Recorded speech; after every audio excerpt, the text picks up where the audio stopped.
So, Dr. George, how do you want us to see you? Yeah, I want to be seen as a first personally as someone who it loves hard and cares for my family and will do whatever I can and whatever I must for my family. Someone who loves God and is grateful for all the ways that I've been blessed and all the ways I've been challenged. Um, Professionally, I want people to know uh, that I'm a mental health ambassador, that I'm a therapist, that I've been able to integrate mental wellness and media, and that I've been able to consult in these places. But what that really says is that it's okay for Black men to show up in anywhere and everywhere, including as a therapist, including as a coach, including in the different ways.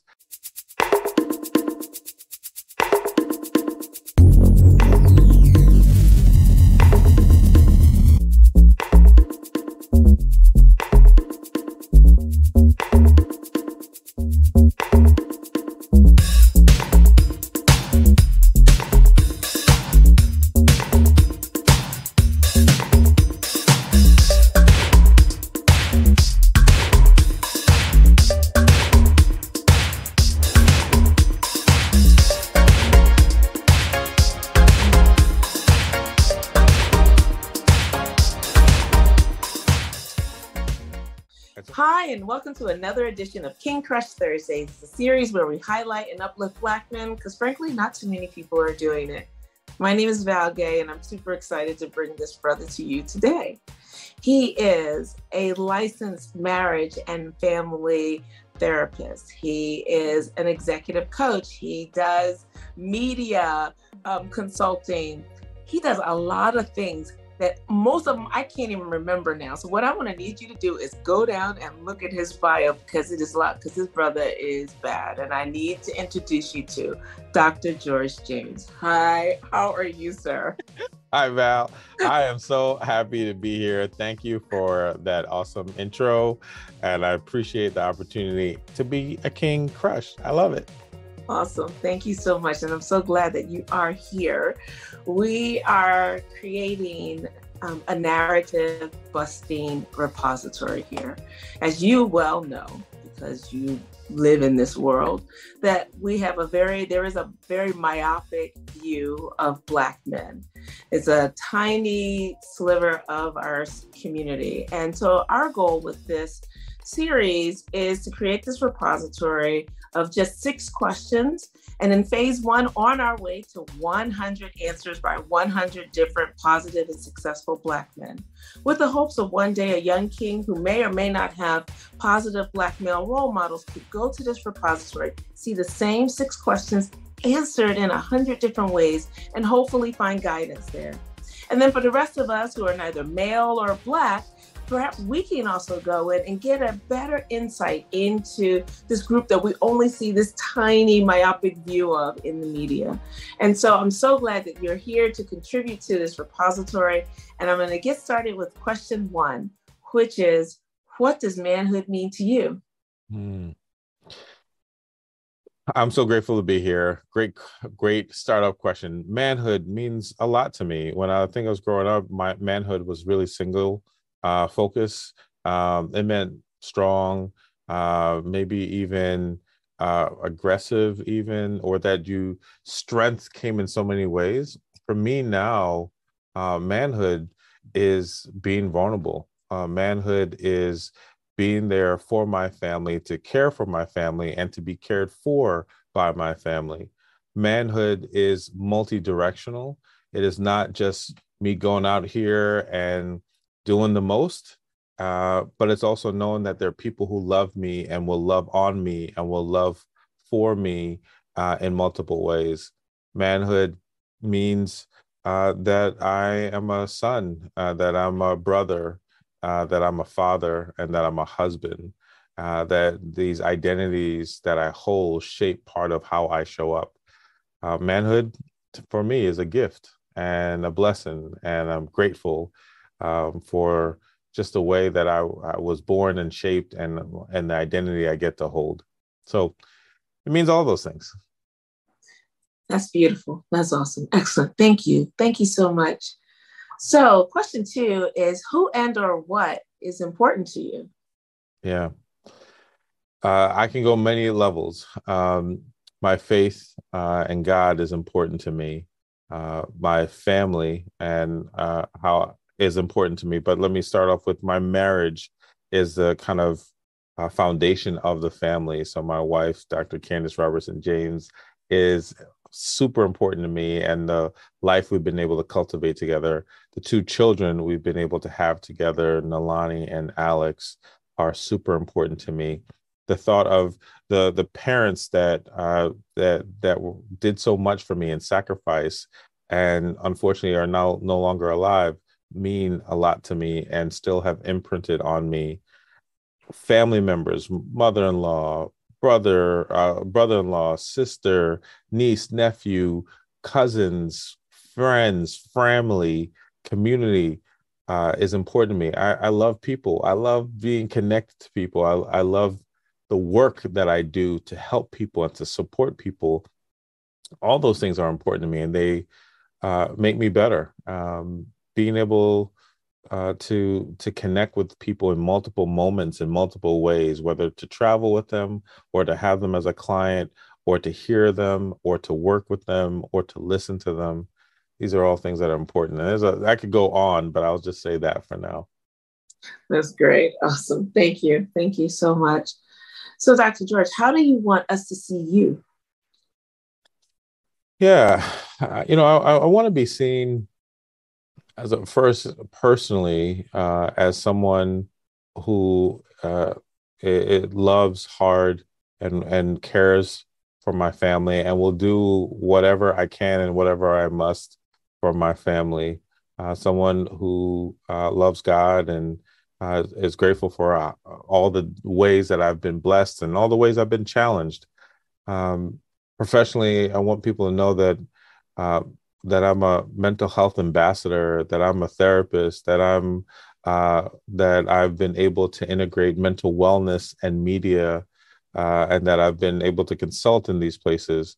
But what that really says is that it's okay for Black men to show up in anywhere and everywhere, including as a therapist, including as a coach, including in the different ways. And so I want people to say that, wow, because I see you, I believe in therapy. I believe in mental health. I believe I can get the help and support that I want and need. And I also believe that I can be creative as well as intellectual, as well as athletic, that it doesn't have to be one or the other. And that hopefully I can show that I can be a therapist, but also I can be on TV, or I can create things, or I can be involved in all these things. So that if people see me, hear me, or experience me, that maybe that's something they can get from me as well. That's awesome. Excellent. Excellent. Thank you. So question 4 is, what is your epic dream? My epic dream is to significantly impact the world. And when I drill down, to impact families and relationships, and I see that through multiple ways. I see that through therapy. I see that through enhancing our belief around mental health. But my epic dream is to be able to cultivate and shape some of the media that we see.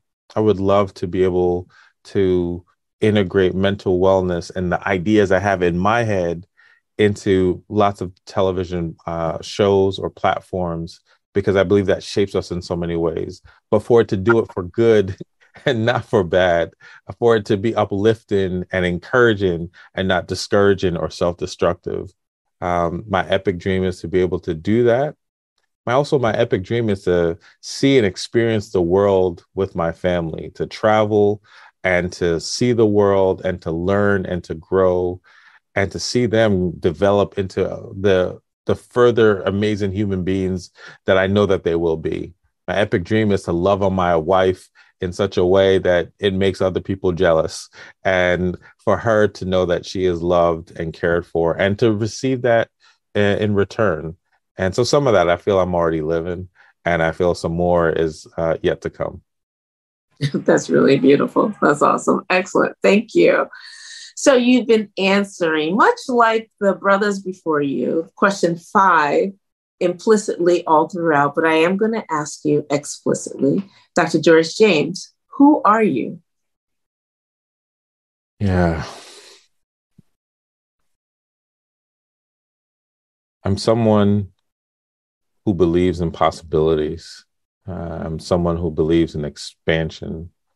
I'm someone that believes in the story I tell myself is really important, because I have to fight against all the negative stories that the world tries to tell me, that even I myself sometimes might even try to tell myself.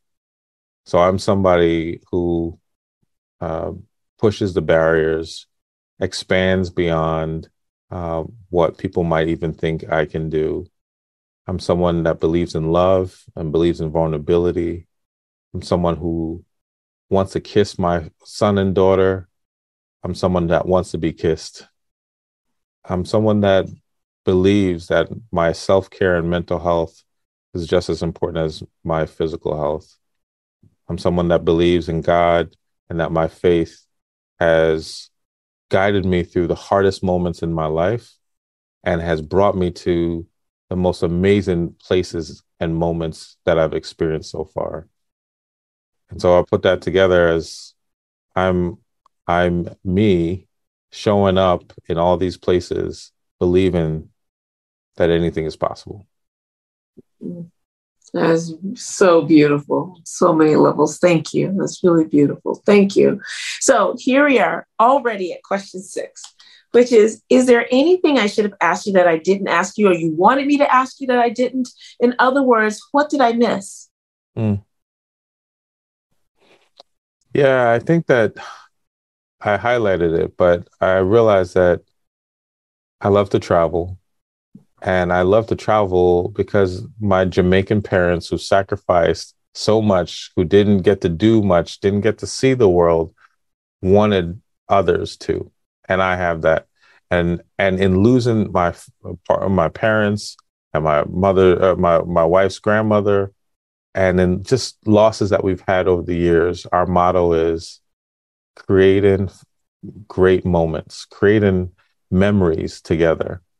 And so why put up barriers? Why put up boundaries when we can go out and create? So when I think about what did you miss, is that we enjoy having fun. We enjoy learning and laughing and exploring and being of purpose and impacting people. And I want people to know that if you experience me, hopefully that you somehow are better after, and that I am better, that it is a give and take, and that I hope to just continue to do that throughout all of my days, and that to have a good time while doing it, to enjoy it, not just to feel like it's labor or pain, but to be in a place of happiness and joy and fulfillment as I do it. It is so beautiful. That's awesome. Excellent, excellent, excellent. Thank you so much for all of this. Yes, thank you. Thank you. I'm going to be noodling on a lot of what you said for quite some time. So I really appreciate that. So thank you so much for being here, and stay right there, because I want to thank the audience for enjoying this. Oh, I forgot to honor you.